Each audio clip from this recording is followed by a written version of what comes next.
Yo, yo, yo. Can you guys hear me? Is anybody out there?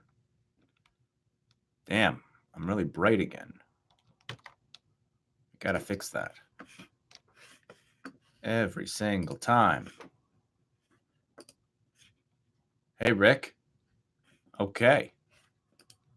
Good afternoon, Garrett. I guess it could be evening where you are, or the morning still. So let's say good day. I'm gonna get my settings here. Oh my goodness. Let's turn this off. There we go. A little better. And oh, there we go. Okay. Yes. Oh man, I got crazy hair going on under the hat. But we're ready to rock and roll. Play E flat 11. Ah, so good. I know what that is. Woody. Howdy, howdy, howdy. All right, guys. Today is Thursday. I know we usually do these on Tuesday, but I was at the doctor on Tuesday for the hand, which is coming along. I only have to wear this splint part-time now, which is nice. But yeah, my finger's not really doing what I want it to do. So hopefully I'll get some of that dexterity back. Hey, Dwayne. Yes, the cast is off while I'm in a controlled environment such as this. But it's, a little stiff because I've been wearing that thing for 6 weeks. So I'm trying to move my hand around. Hey, Robbie. Hey, Austin. Wrist is even a little bit sore.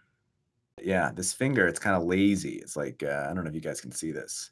See that ring finger right there? This one right here? This is sort of my neutral position. It's obviously a little bit lower than the rest. If I can compare it with this, everything's level. And then what's really fun is the sunken knuckle that I have going on now. So I've got 2 regular knuckles, and then I've kind of lost these guys. If you compare it to that, it's a little depressing. But in terms of functionality, I'm really hoping to get everything back. So fingers crossed. What are you guys talking about over here? Would anyone else be interested in a streamed jam composing session, potentially featuring Adam Neely? That would be cool. I'm definitely going to be doing more collabs, even if it's just like an interview or a conversation with type of a thing. Sort of like half of a podcast, half of just like a YouTube interview thing. I like talking to people, which is why I do these, because I like to talk to you guys, but obviously it's a little bit disconnected because I'm just reading what you have to say as opposed to talking to you directly. But I suppose there are 71 people on here right now. So if we were all talking, that would be a little chaotic. Yes, Nare Soul, Cameron. Nare Soul will definitely be on the list of conversationalists that I enlist, and maybe to make some music with as well. Jeff, what is Zachary Reed saying? Jeff, will you check out my Gypsy Jazz cover of Jingle Bells on my channel and give me your thoughts? Maybe we should do some critique type videos. Not critique, just my feedback. That could be interesting. Thank you, Cameron. Yes, it was a crazy week this week with all that happened here in Jersey City, but thankfully my family and I are okay.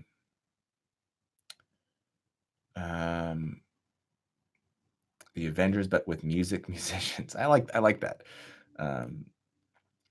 All right, let's should we get into it? Today we're going to be talking about transcribing chords. And listen, if you guys want to keep chatting away, we can go on tangents here. We can talk about whatever. This is kind of fun. So let's have some sort of a structure here. I sent out a poll the other day of what you guys wanted to do. We have been doing these ear training lessons, with exercises. And last time we transcribed Miles Davis on Freddie Freeloader. But at the tail end of last week's session, we were talking about transcribing chords, and I think that would be an interesting thing to dig into deeper this time around. Garrett, no, I have not checked out Rick's new program. I'm sure it's solid, though. Let's see. So I actually pulled some tracks from my personal library, so we don't have to worry about YouTube copyright and everything like that. So some of this stuff is old and, you know, just sketchy and kind of like, I've got a couple of demos in here. It's a bunch of random stuff that you might recognize some of it from old YouTube videos, but at least we don't have to worry about copyright. So that way we can keep this thing live, or at least upload it after the fact. So anyway, let's dig into one of these recordings. Yes, they're on my channel still, Ben, as long as YouTube hasn't taken it down. So I've got a handful of recordings we can check out, ranging in different levels of complexity. And we're going to talk about strategies for transcribing chords and transcribing harmony. It's one thing to pick out a melody note and figure out the melody note. It's a whole other thing to identify a chord. There's a lot more information to digest. What's up, Ian? That could be a funny video. Which Avenger is which? All right, so quick sound check here. I know you guys can hear me. How's the piano? Can you hear that okay? Let me know if the piano is audible.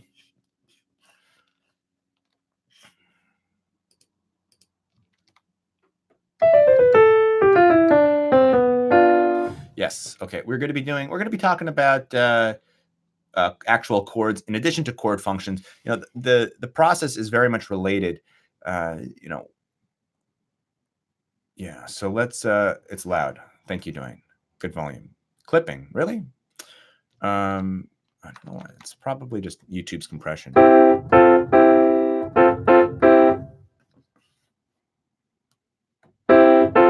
Yeah.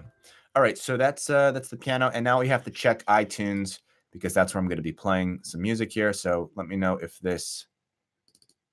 you can hear this.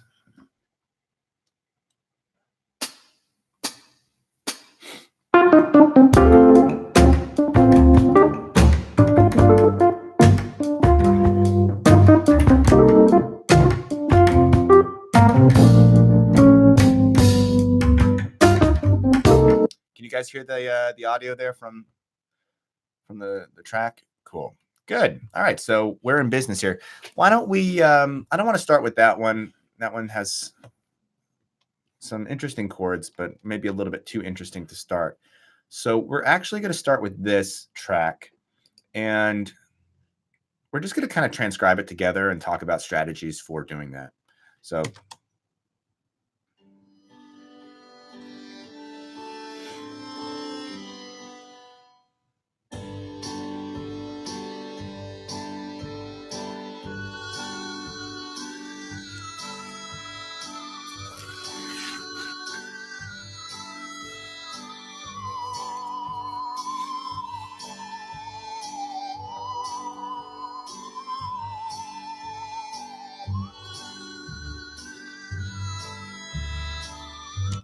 I just realized that's not playing through iTunes. All right. We'll listen one more time. Should be a bit better quality now. All right, so I'll give you a little bit of a background of this track in just a second.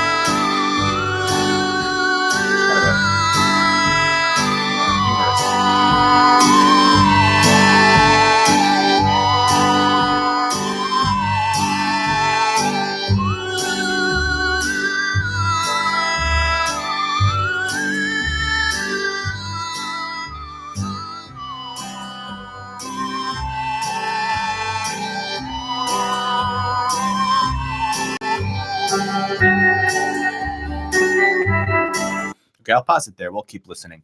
And I'll try to balance my audio a little bit so my voice can be heard over the track if I decide to talk over the track. Man, that's a big mic. So here's the deal. First of all, this is a cue that I wrote for a short documentary a while back on seaweed. So it's about a seaweed farmer, and you know, it's a somewhat humorous documentary. It's quirky is the word. So you can hear sort of the quirkiness of that track. Okay, I understand it's louder than my voice, but can you hear me now? You can hear me when I'm talking without the music, so I think we should be okay. Again, if I decide to talk over the track, I'll get nice and close so you can hear me. That said, so first step is I like to identify the key center. It's nice to have some point of reference, even if we don't start identifying chords right away, as in the names of the chords. It's helpful to have the key center. So the first step is to just sing the one. You got to find out where the one is. So, you know, some people have an easy time doing this. Some people have a tough time doing this. But if we just play the track for a little bit, let's just sing some notes. Let's find a couple notes that sound good, and then maybe we can figure out which is the one.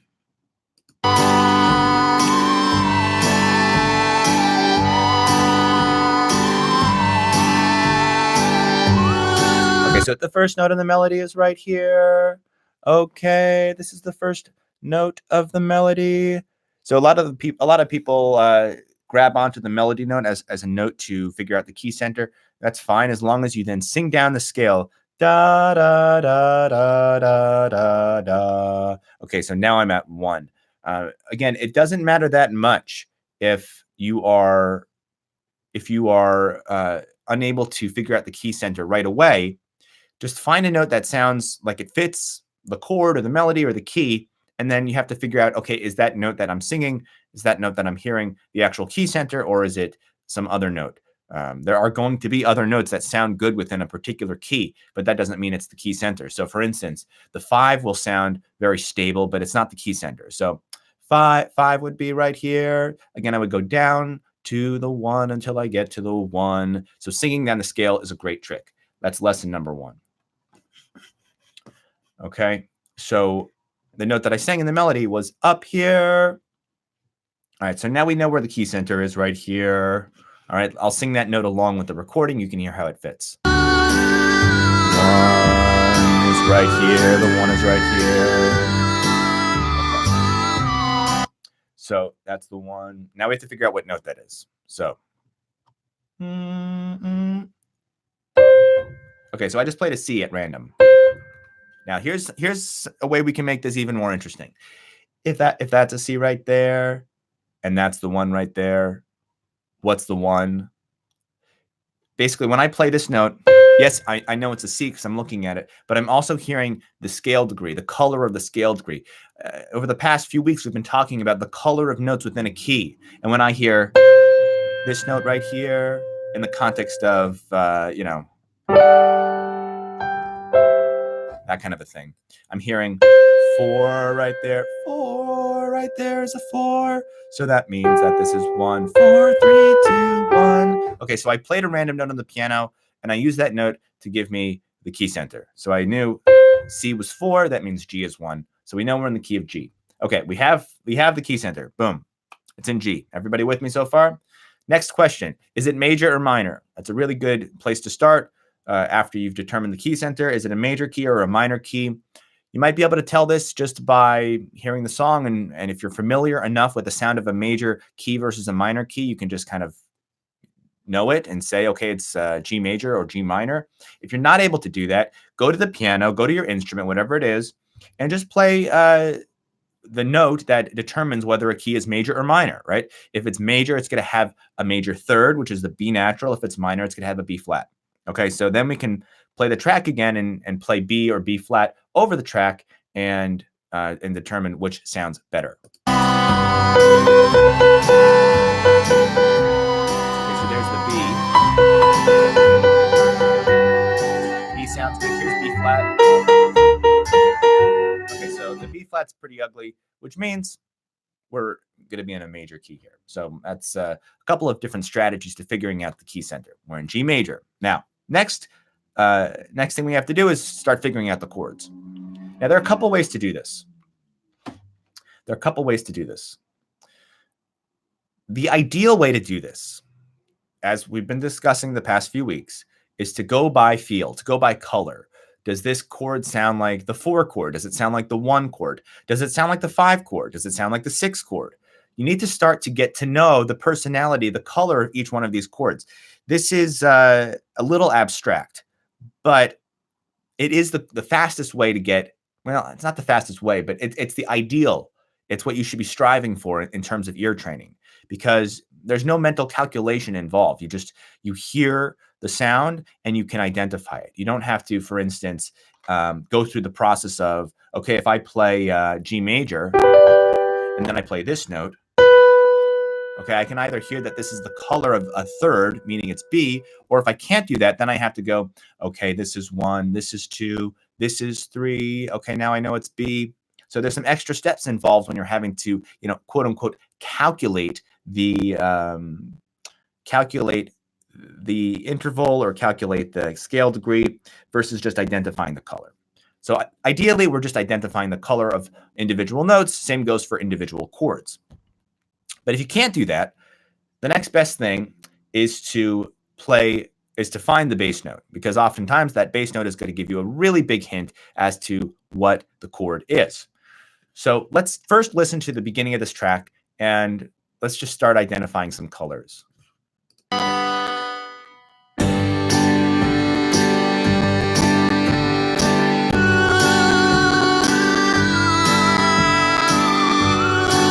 Another thing you can think about that's a bit more, it's an easier step, is just to not even be aware, don't worry about what the chords are, just be aware of when the chord changes. So far, we're on the same chord.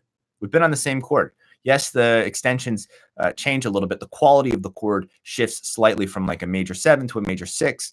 But to be able to identify when there's a real shift in harmony, that's going to help you get your ear tapped into what's happening in the music. So let's listen again, and we're going to listen for the moment when the actual harmony has a drastic change. It's not going to be mind-blowing, but you'll hear some sort of a shift. Stand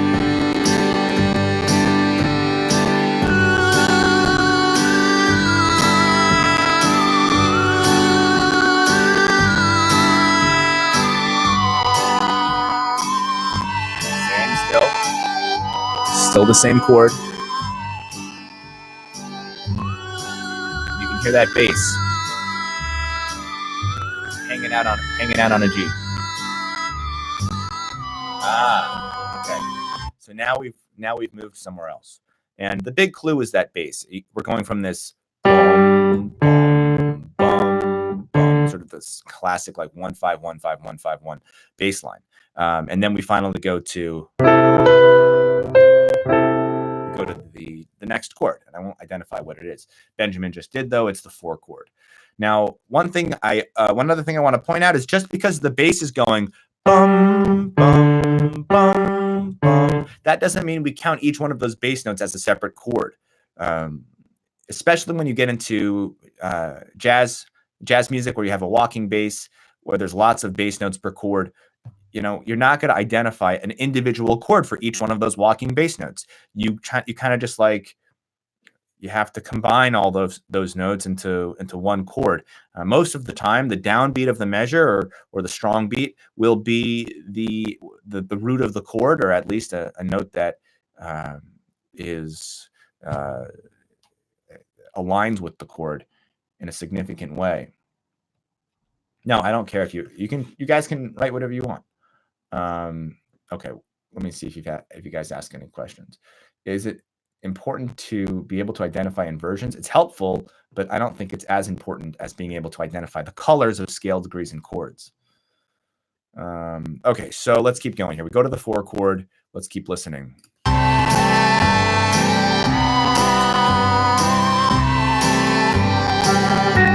Okay, we're back to 1. Listen to that bass.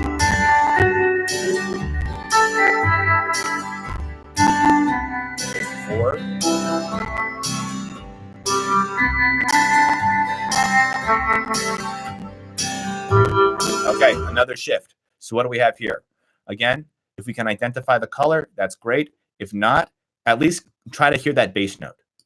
So our ears are naturally able to pick out outer voices more easily than inner voices. That's why we hear melodies really well. The next easiest note to hear after the melody is going to be the bass note. Those inner voices are a little bit more elusive. So, you know, we don't need to worry about the melody so much now because it's not necessarily going to help us figure out what the chord is. I mean, it can be helpful, but it's not going to be as helpful as figuring out the bass note. So let's listen for that bass note. So it's right there. You guys hear it?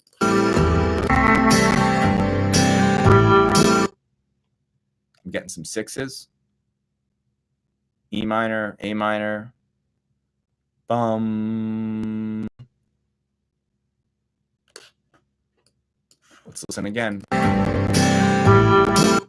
Bum. That's what I'm hearing as the root. Bum. Okay, so without touching the instrument, again, you want to try to stay away from the instrument once you figure out the key center, because that's going to make your ear stronger.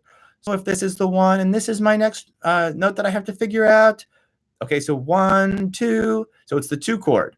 That makes sense. 2 chords pretty popular. Charles is saying A minor 7. Yeah, seaweed funk. I dig that. That's my next genre. I'll make seaweed funk. That's just really funny to me. Okay, so yeah, it's going to be the 2 chord. Now, is it A minor? Is it A7? I don't know. Let's take a listen.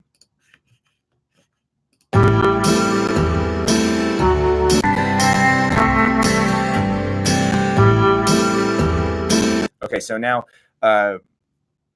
this is where it's helpful. This is where it's helpful to be aware of the theory involved. So the 2 chord most likely is going to be minor because in a major key, the 2 chord is minor.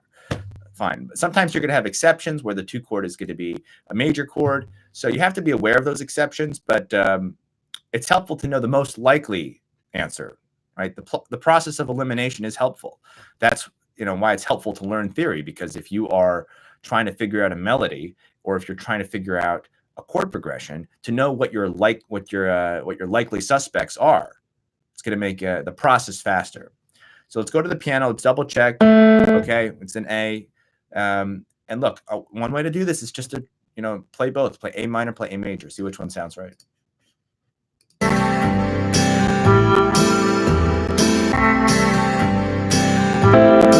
Okay, that's A minor. Sounded pretty good.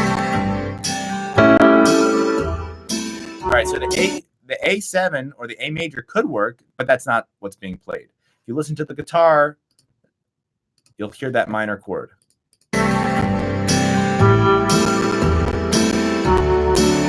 Okay, what's this note? What's this note right here?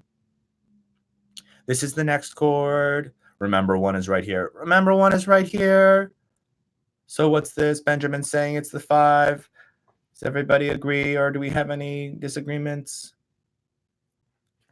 5.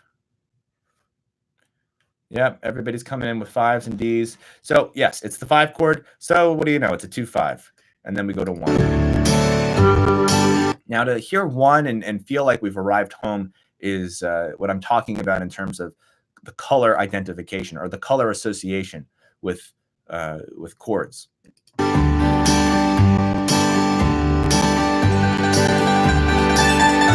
Okay, so it changes a little bit here, but I'm going to switch it up. We're going to go to a different track. I wanted to start with this one because it's a little easier. If anybody's just getting started or having trouble with this type of transcribing, I really recommend going to like kid songs, like you know, go to Spotify or YouTube or whatever and just look up nursery rhymes, because most of those songs are just going to use, you know, 1 chords, 4 chords, and 5 chords. And then you can go and you can practice hearing when the harmony changes. You know, remember, first step is not even worrying about whether or not you know the chord. Just be aware of when the chord changes. That's an important part of the process here.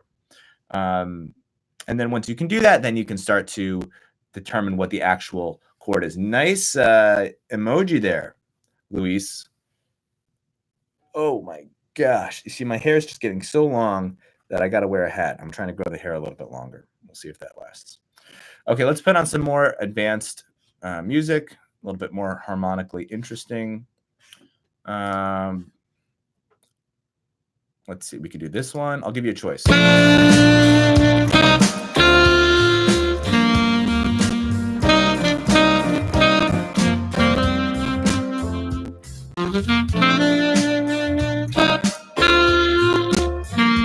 Okay, there's that one. Oh, that's an oldie. That's from last October. There's this one. Okay, just so you know, we'll call that first one the Feel Good Jam. Okay. This one's called BK Beat.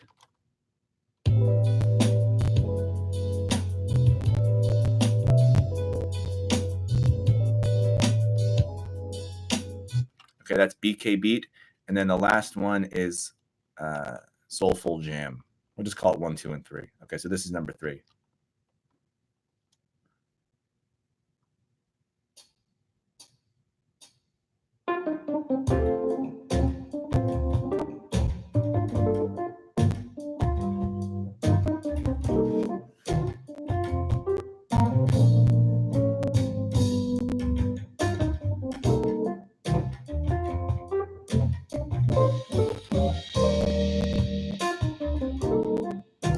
Okay, so 3 options.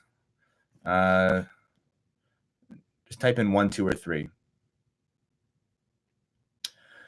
Can we do transcription of jazz standard?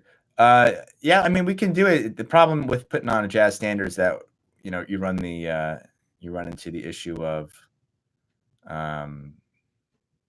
copyright infringement. Getting a lot of 2s. Is there a way to do a poll on this? That would be a nice thing, YouTube. Can YouTube do polls? I don't think so.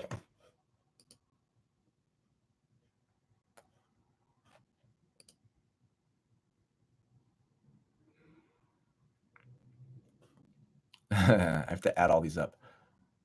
Getting a lot of 3s. It looks like there's a lot of 2s. Okay, we might have enough time for 2 and 3. All right. Who's going to claim copyright on standards? Well, I would have to play the standard, which is fine, but you know, my finger's not working great. So it's better if we just use a fully produced track. Where do we find my music? I think that's on my YouTube channel somewhere.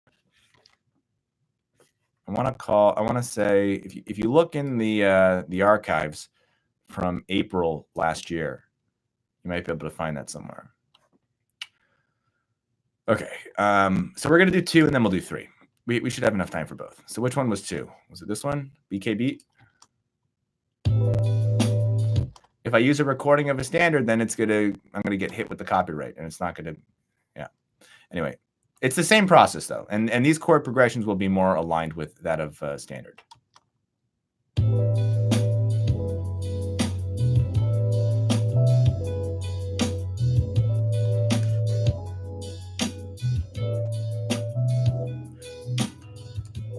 I forgot about that chord.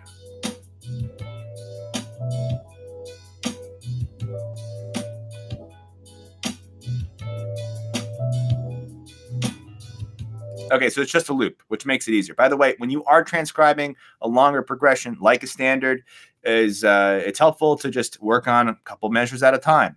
Don't make yourself crazy by trying to get the whole thing down. It's going to be a real you're going to be hitting your head against the wall. Just work on a couple of yeah, I know the bass is a little bit subby, so you might need some headphones. But yeah, it's again, listening for the bass is helpful.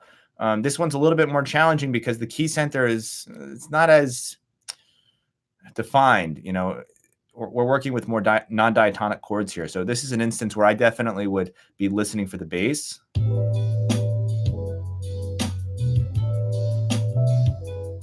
So I'm going to try to sing those bass notes. So, so I got the first note. It's A. Again, see if you can figure out what the second note is now that we have the reference. So if this is A, what is this note? We have A going to this note. What is the mystery note right here? Maybe you can figure it out based on the interval. Maybe you can sing a scale, something like ba da da. All right, so A minor or A to an F sharp. That's correct. So again, then we have to determine, is it major, is it minor? So let's get the first chord. Okay, so that's the first chord. A minor. Let's play it along with the record. Okay, A minor sounds good. Let's try A major just for comparison. Ooh, definitely not. Look, it's always good to just play the alternative to ensure that you've chosen the right one. It's definitely not A major. Now it's going to be A minor. There's going to be some extra extensions on this one. It's probably like a minor 11. Yeah, there it is. That's one of my favorites. Just stacking thirds. All right, so then we go to the next chord, F sharp something. That's different. Okay, so I'll play it here. And then I'm going to go, well, here's another trick. If you're really stuck, let's say you figured out the bass note. Let's say you haven't figured out the bass note.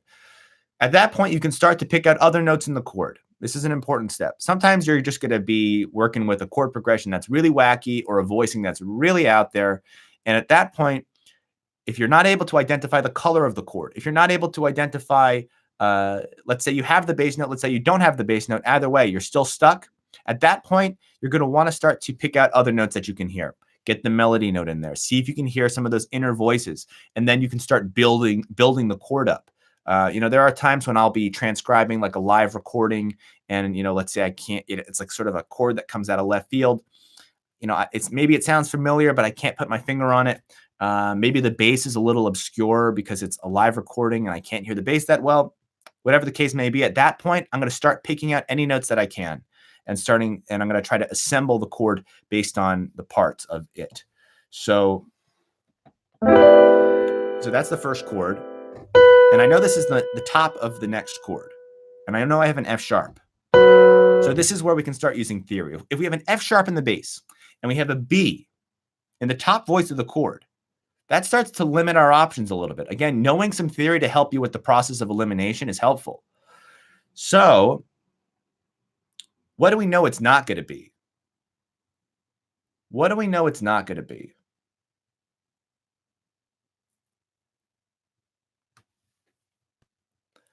If we have an F sharp in the bass and a B in the top note of the voicing, what chord do we know that it's not going to be? Again, process of elimination. It's not going to be dominant. What else is it not going to be?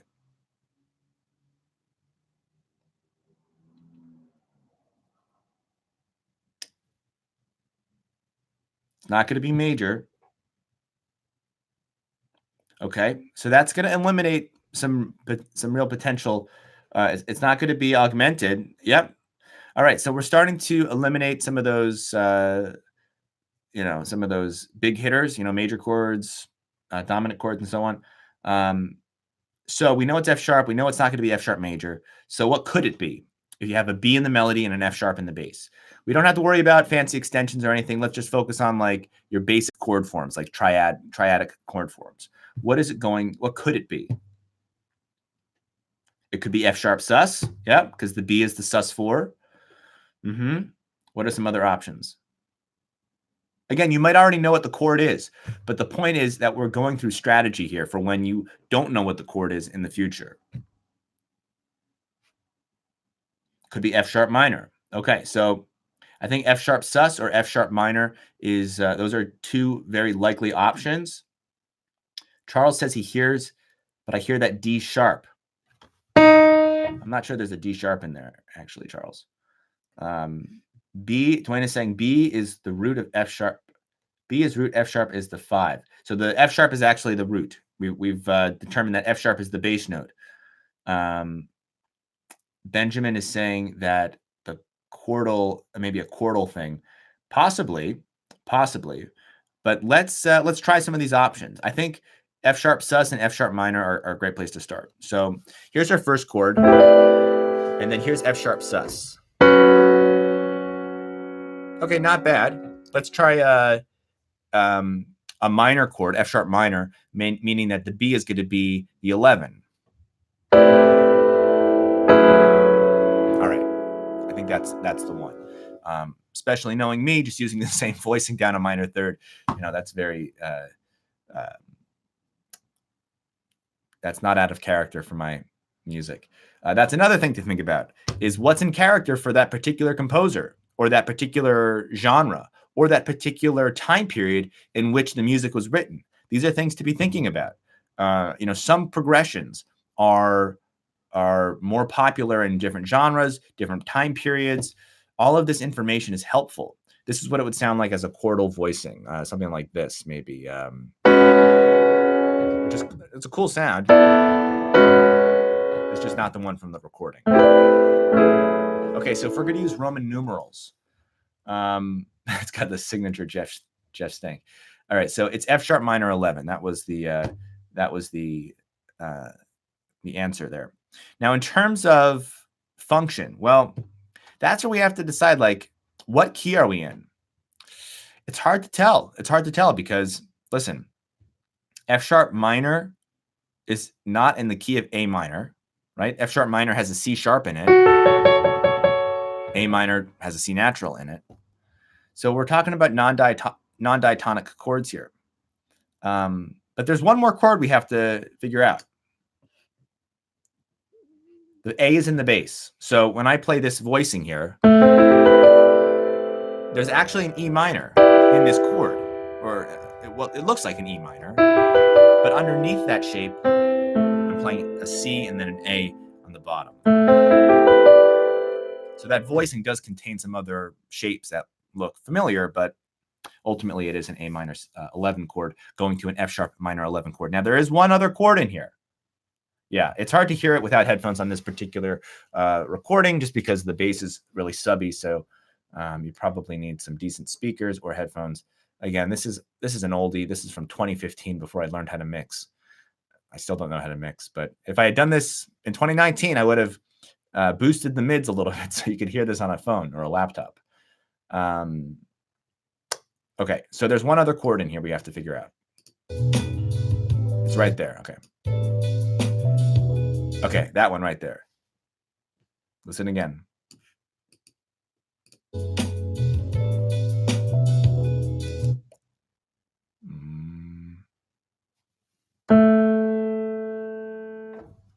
So there's our A. What is this note? What is this note right here? This is the root of that final sort of left field chord. We're going from A to this chord. Now, what is that note right there? This one right here.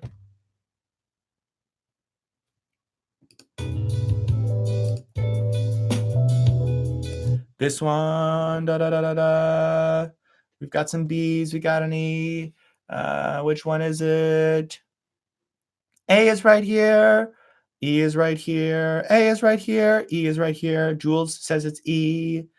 Give me a couple more answers, people. I just want to make sure that we're right. Ethan says E. All right, is the consensus E? Should I check? All right. Okay, everybody's coming in with E. It's E, thank goodness. So we're going from A to an E. Now, this chord, there's a big shift harmonically here. There's an E here. So why do I say that? Why am I pointing that out? Because we're going from these minor chords to a different color. We're going to E major. Right there. Da-de-dum. That's our melody, sort of melody that happens on the top of these voicings. So we're going to E major 7 or E major 9, something like that. Now, why did I want to go over this chord before we identified the key center? Well, because this chord is actually what I would call the key center. I would argue that we're in E major here. And that the first chord, A minor, is actually a borrowed chord. It's a 4 minor chord. 4 minor going to 2, back to 4 to 2, and then finally resolving to 1, E major. So we could be in E major. It's not out of the question. And that we just start on the 4 minor chord. Because when we go to that E major, I feel a sense of resolution. Up until then, it's kind of ambiguous. It's sort of this floaty harmonic palette. But then we finally go to E major, and wow, it's like we've arrived somewhere. So it's kind of ambiguous here. Back and forth, and then finally. See, do you feel that sense of arrival? It's not just because it's a major chord. It's got that, okay, we've arrived. It's home. So we got the minor 4 chord. Again, that's a borrowed chord. We're borrowing it from E minor, from the parallel minor, a really common borrowed chord, going to the 2. All right, let's finish out with the last recording, with track number 3 from the collection. All right, which was that? Was it this one? Yeah. All right, check this out.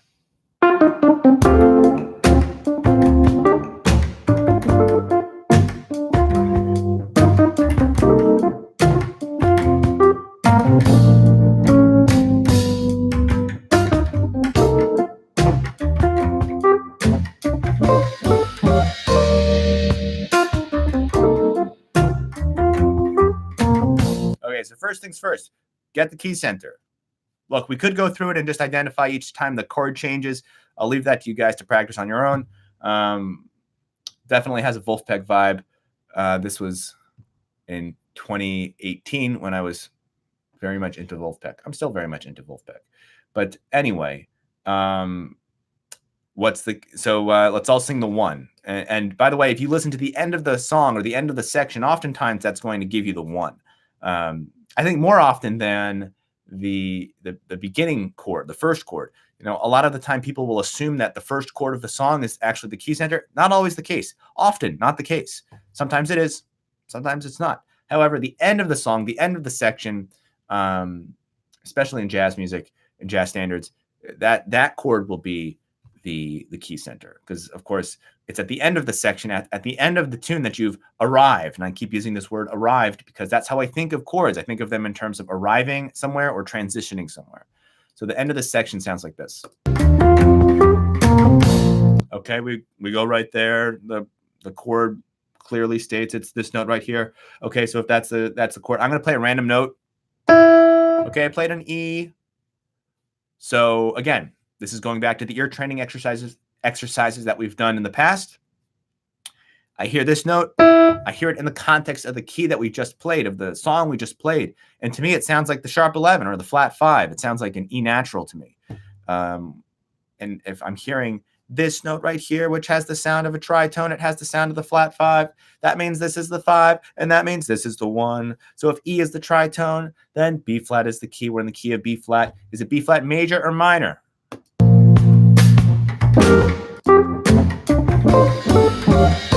Again, you want to try to figure it out by color. Like, does it sound major? Does it sound minor? To me, it sounds major. I mean, I'm going to play major. Yeah, that sounds good. If I played minor, it would sound a lot sadder, a lot darker. Yeah, so it's not that. Also, side note, having non-musical associations with these sounds, whether it's an individual chord or an individual scale degree, if you identify it as sounding dark or sad or cloudy or bright and sunny or sweet, any kind of non-musical word is going to help you build that familiarity that I've been talking about. So we're in B flat major, okay? I feel like this is going pretty well. All right. Yeah, Galva is saying the tritone always reminds me of the Simpsons theme. That's a great association. Any non-musical association is going to be helpful. So we're in B flat major. Let's figure out some of these chords.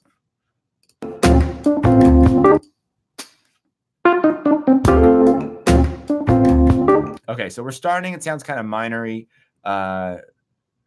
I can hear the bass note right here. That's the root. And again, this is the 1. Always be aware of where the 1 is. So if this is the root of the first chord, and this is the 1. This is the 3, so we're starting on a 3 chord. All right, so the 3 is minor in diatonic terms. So the fact that it sounds minor makes sense. Okay, so D minor, first chord. And then we go here, da da da da da. That's a very common progression. That's like 3 going to a 6. So it's the 3 minor going to the 6 minor, which is a G minor, D minor, G minor. Okay, so that chord right there is the 2. We're going. Okay, so now I'm talking about a 3 to a 6 to a 2. What's going to come next, guys? What do you think's coming next? What's going next? 3, 6, 2, 5. I'm going to assume that there's just a delay here. Yes. Okay, now you guys are coming in. Okay, so look, is it guaranteed to go to 5? No. But as I've been saying, knowing about theory, knowing about how progressions usually work, if you're familiar with a lot of different kinds of chord progressions, it's just going to be easier to do this. So that's why analysis is helpful, because you have this catalog of popular chord progressions like 3, 6, 2, 5, 1. So it doesn't mean it's always going to do that, but there's a good chance. Okay, so we have, how does it go? Da.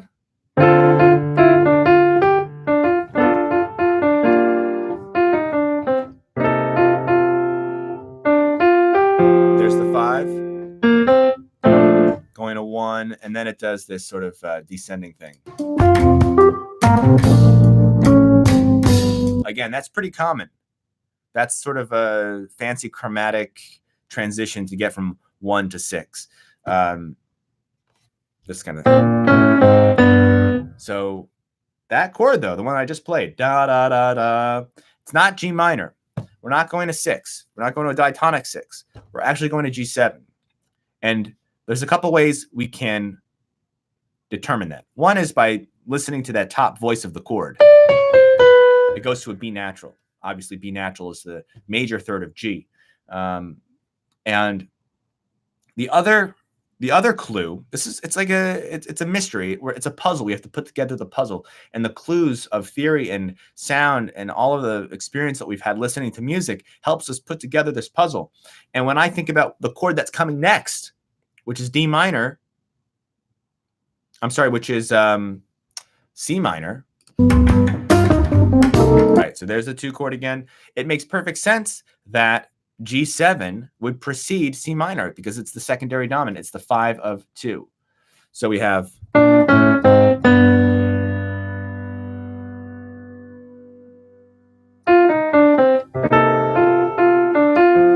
okay, so we have 1 essentially going to 6 with this chromatic transition thing, going to 2, 5. Okay, now we have some fancy stuff going on here. Let's take a listen to the fancy stuff. I'll give you a hint. We start with the 1 chord because we have a 2, 5, 1, but then there's a bunch of other things that happen. So take a listen. Okay, let's listen again.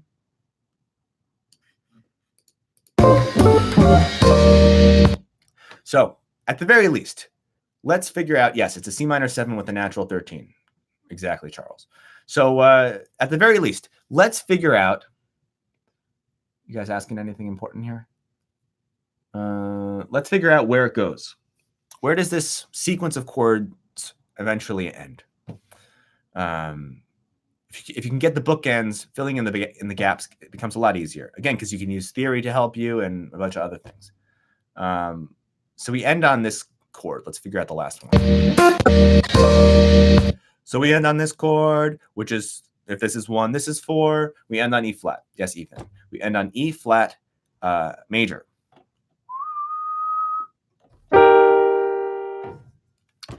Okay, so now we have to figure out the chords in between. Ba, ba, ba, ba. We have 1, 2, 3, 4 chords. We know the first one's B flat major. We know the fourth one's E flat major. We have these 2 we have to figure out in the middle. So let's try to listen for the bass. These chords move by a little bit quickly, so it's going to be challenging for some of us, maybe not all of us. All right.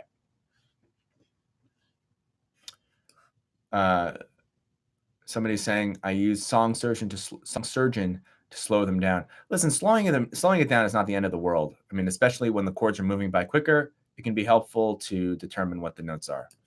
Just get a better sound, idea. Sometimes it's hard to hear fast. Okay, let's listen again.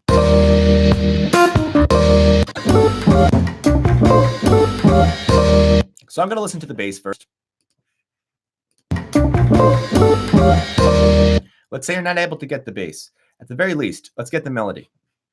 So we've ba ba ba ba ba ba ba ba da da da da da da. By the way, when I'm doing this, it's the same as that exercise that we did that we've done in the past. When I set up the key center and I play the random note, instead of playing the random note, I'm singing the note, and I'm able to figure out what the note is based on how it sounds in the key.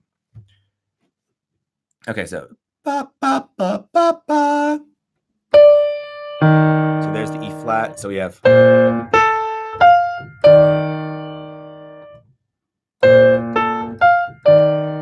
The truth is, if you can't figure out those chords in the middle, it's not the end of the world. I mean, they go by pretty quickly. So if you were to like play in a jam session or something and you needed to know those chords, or if you needed to know this tune, not knowing those two chords would not be such a big deal, which is why it's helpful to skip chords that might be a little bit too challenging for you.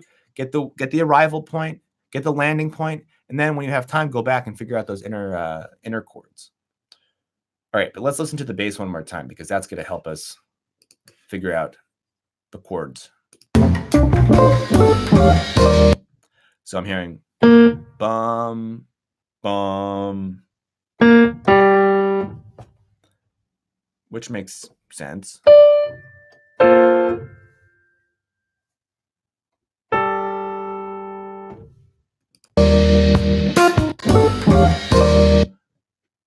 Ba ba bum bum bum ba da. Now, dum bum da da. Yeah, da da. That's what I'm hearing in the bass.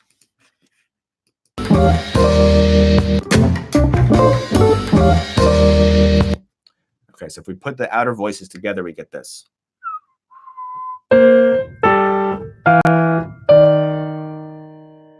One more time.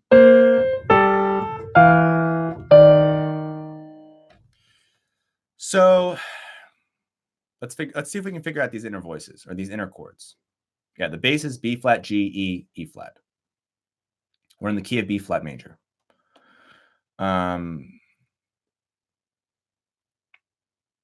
Ethan is hearing the chromatic approach, which is exactly what's happening.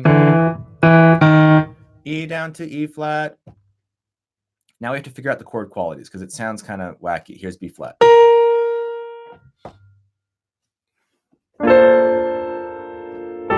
So we have G and we have A. Let's go through that process again. If we have G in the bass and A in the melody, what are our options? What are our options? G something. Listen again.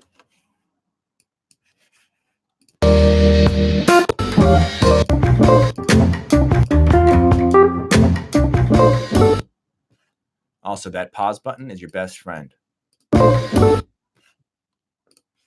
Bup, bup, bup. People are saying G minor. G minor would be the expected one because that is the diatonic chord.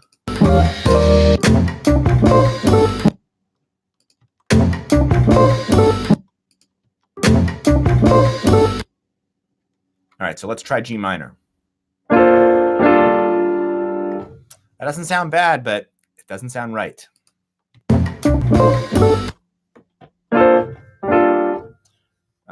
Basil is saying G major. Ooh.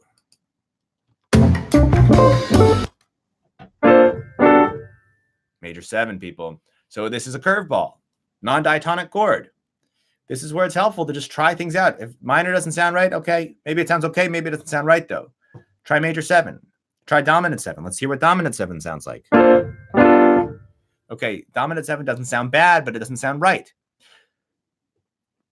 Key takeaway: just because something sounds good doesn't mean it's right. It's gonna be a major 7. It's actually the same. It's the same. Before in the last tune we did the A minor 11, going to F sharp minor 11. We're doing the same thing here. We're going to B flat. Not the same thing, but same in that it's the same chord going down a minor 3rd. B flat major 7, G major 9. How do we find the extensions? Well, in this case, the extensions are on the top of the voicing. C is on the top of the voicing, meaning we have a major 9 chord going to G major 9. A is on the top of the voicing. Okay, the next chord, let's finish this out. We've got F on the top, E on the bottom, minor 9. Okay, this is actually not as hard as it sounds because there's really only 1 or 2 chords that I would ever put an E and an F in. So, what are my options, people? It's E what?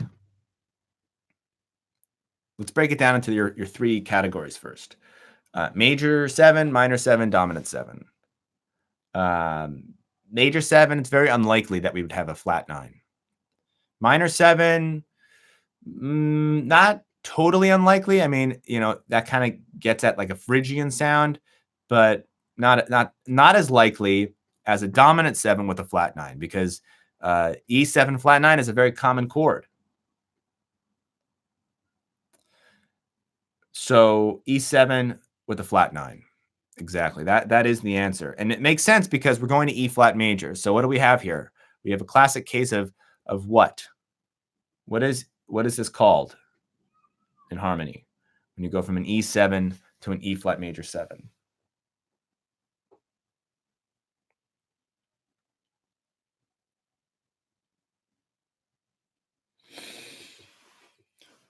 Come on, guys. I know you know this. Tritone sub. That's right. It's a tritone sub. Nothing fancy. Well, a little fancy, but it's a tritone substitution. All right, so this is it in slow motion.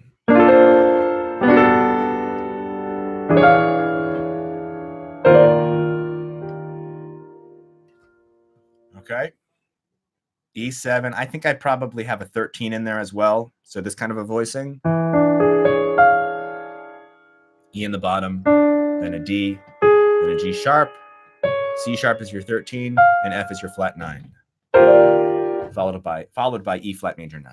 So Adam asked a good question. How do you know it's not an inversion? So sometimes we have chords that have like a slash chord where you have a C over E, where the root, or I should say the bass note, is not necessarily the root. That happens. Again, it's a matter of becoming familiar with the sounds of these different chords and knowing when you're hearing the sound of, oh, that's a very distinctive sound. That's when you have the major chord with the 5th on the bass, in the bass. I think that happens in the bridge, actually, of this song.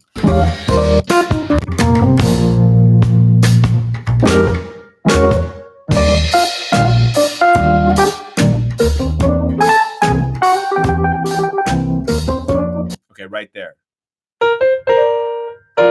It's a B flat over F.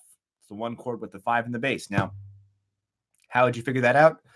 Again, you might have to do a little bit of process of elimination, but essentially you're figuring out what the bass note is. And then you can try some of these options. Like, again, maybe it's we have a D in the melody. Let me play this section again just so you guys can hear it. I'm going quickly now because it's getting late. Okay. So we have that D in the melody. We have an F in the bass. Now, if you have a D in the melody and an F in the bass, well, I mean, we could go through the other options, like maybe an F6. Okay, maybe F minor 6. I mean, again, they sound good, but they don't sound right. So what's another option? If I have F in the bass, I have a D in the melody, well, B flat major might work, B flat over F. And it does. Another thing that's going through my mind when I figure out a chord progression like this is what's come before, the context of this chord progression. So the chords, the two chords that come before this B flat over F,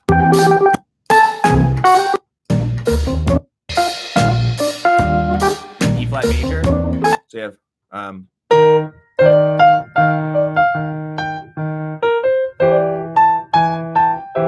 then you have like a C over E, another slash chord there. So this is common, this sort of 4 chord, going to the sharp 4, going to the 5, and oftentimes, a lot of the times, that 5 is actually going to have the 1 on top. But that's a little bit of a side note. What song is this? This is a song that I wrote last year. Is that a cello in the background? In the background of the music or in the background of my video? The answer is no. There's no cello in either the audio or the video. Okay, so I think that's enough for today. That was a heavy hour of ear training. Thank you, Basil, for the donation. Keyscape as a virtual MIDI piano is large bucks. Does anyone have our alternatives that are cheaper or free? I'm not sure how much I used to use the Alicia Keys piano by Native Instruments. That's you've been able to donate forever. Isn't there a little $sign underneath the chat? Yeah, so the Alicia Keys piano by Native Instruments might be cheaper. It's probably cheaper than Keyscape. I'm not sure if you can buy it individually though. But I used to use that one a bunch. What else? Ooh, yes, please. Someone donate $69420. This was good. Oh, thank you, Basil. I just want to play your stanky loops. Well, stanky loops, volume 1 and 2. They're on the store. They're available. What's my go-to Rhodes sound? I mean, I use. Sorry, I just wrecked my wrist. It's still a little bit sensitive. What's my go-to Rhodes sound? Most of the time, I'm using Keyscape on my Rhodes. Oh my god, that killed.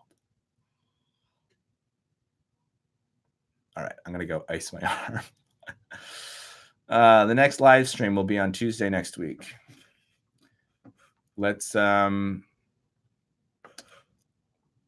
You guys want to throw out any ideas for next week's live stream? We'll be back. We'll be on Tuesday as usual. Tuesday at 2.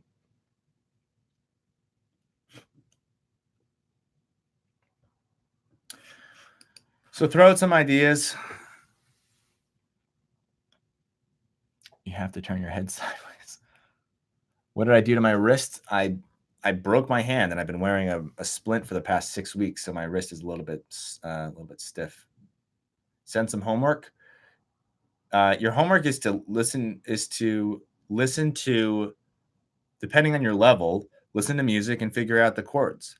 If you're a beginner, throw on some kids' music, some like easy, nursery rhyme type stuff, and start with that. If you're a little bit more advanced, switch to a pop song. Notice the progression here. Kids' music, then go to like a top 40, Ed Sheeran, Taylor Swift type pop song. Then, maybe R&B, something like, I don't know, like an Al Green tune, something like that. It's going to have some more curveballs in it. Some old school R&B.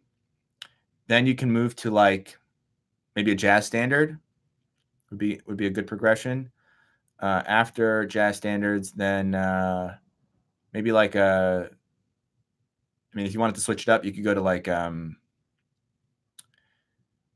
some later classical music, some late 19th century classical music, early 20th century. That could be interesting.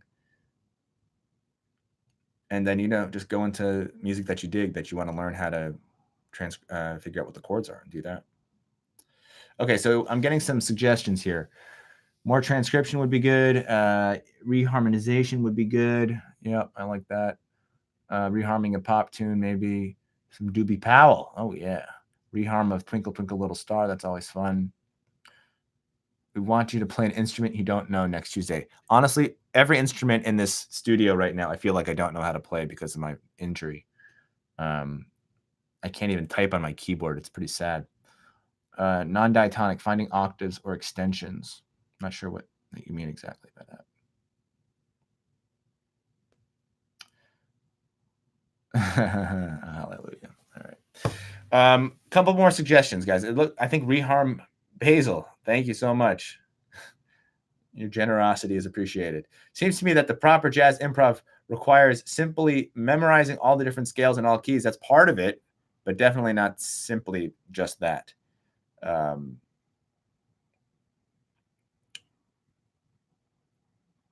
It's more than that for sure.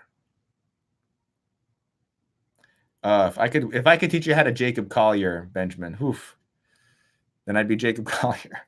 I just watched like this Instagram video he posted, like a series of videos of him breaking down one of his arrangements. I'm just like, get out of here. Get out of here. What else? Basically, inversions with extensions. Okay, maybe that could work. Creative process. Creative process of what?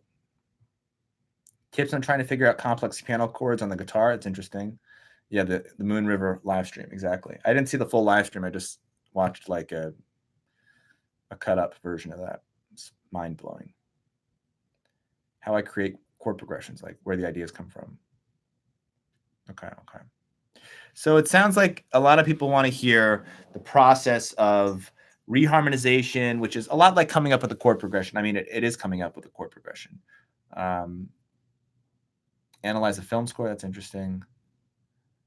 Let's you know what? Let's just say we're going to do reharmonization next time. We'll reharmonize a simple song. Maybe we'll do Twinkle Twinkle Little Star, and we'll talk about process. We'll talk about strategy. It'll be fun. And if I can figure out how to play my instrument between now and then, I will.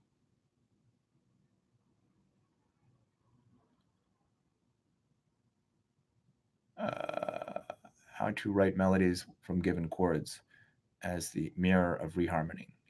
Yeah. So, when it comes to composing, listen, the thing is, you can compose a song by starting with the chords, by starting with the melody, by starting with a groove like rhythm. But I think we should do both. So maybe what we'll do, would this be too crazy? Maybe we can do a reharmonization of Twinkle Twinkle Star next time, and then the next week we take the reharmonization, the new set of chords, and we write a new melody on top of it. That might be interesting. All right, we'll think about it. I'll think about it, and then we'll pick it up on Tuesday at 2:00 Eastern time. I'm glad you guys were able to make it. This was fun, as always. So long. Bye-bye. And thank you for joining.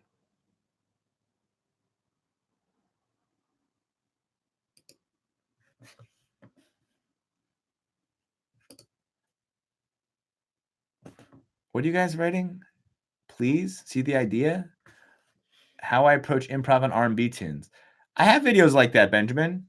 Watch my Just the Two of Us video, or the Stevie Wonder one. Okay, I gotta go. See ya, guys.